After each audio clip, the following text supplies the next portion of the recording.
नरसिंह भगवान, जिन्होंने हिरण्यकश्यप का वध किया था। लेकिन इस वध के बाद भी जो नरसिंह भगवान थे, उनका क्रोध जो है वो कम होने का नाम ही नहीं ले रहा था, वो शांत ही नहीं हो रहा था, वो और भी क्रोधित होने लग गए।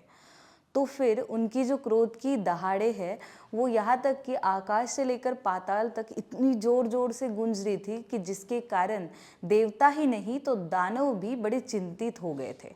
और इसे देखकर फिर देवताओं ने सब ने मिलकर सोचा कि चलो भगवान शिव के पास जाते हैं और उन्हें ये सब बताते हैं, वो कुछ हल निकालेंगे।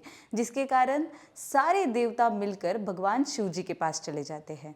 और फिर भगवान शिव जी तप में थे तो थोड़ी देर रुक जाते हैं, और फिर थोड़ी देर बाद भगवान शिव जी की जैसी आंखें खुलती है तो सारे भगवान जो है, सारे देवता जो है वो शिव भगवान को कहने लगते हैं कि ऐसा ऐसा हो रहा है, क्या करें, अब आप ही कुछ हल निकालिए।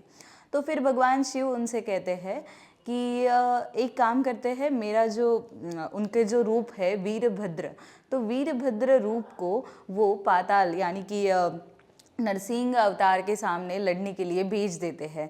लेकिन फिर भी नरसिंह भगवान जो है, उनका जो क्रोध है वो कम नहीं हो रहा था। वो वीरभद्र जो है वो उन्हें शांत नहीं कर पाए, तो वीरभद्र रूप जो है वो वापस आ गए। उसके बाद फिर भगवान शिव ने सोचा कि किसी और को भेजना चाहिए, तो तब शरभ अवतार को नरसिंह अवतार के साथ यानी कि नरसिंह भगवान के साथ लड़ने के लिए, शांत करने के लिए, क्रोध को शांत करने के लिए भेज दिया।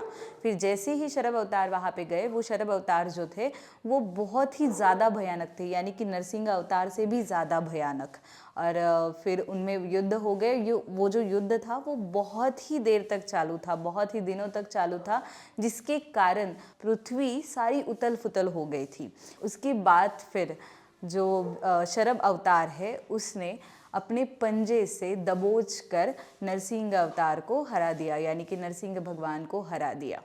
तो इसी के साथ ही साथ फिर नरसिंह अवतार शांत हो गए, उनका क्रोध भी खत्म हो गया। तो ऐसी अच्छी अच्छी कहानियाँ सुनने के लिए हमारे चैनल को सब्सक्राइब करें, ताकि और भी कहानियाँ आप सुन सको, और उसी के साथ ही साथ लाइक्स भी करते रहिए।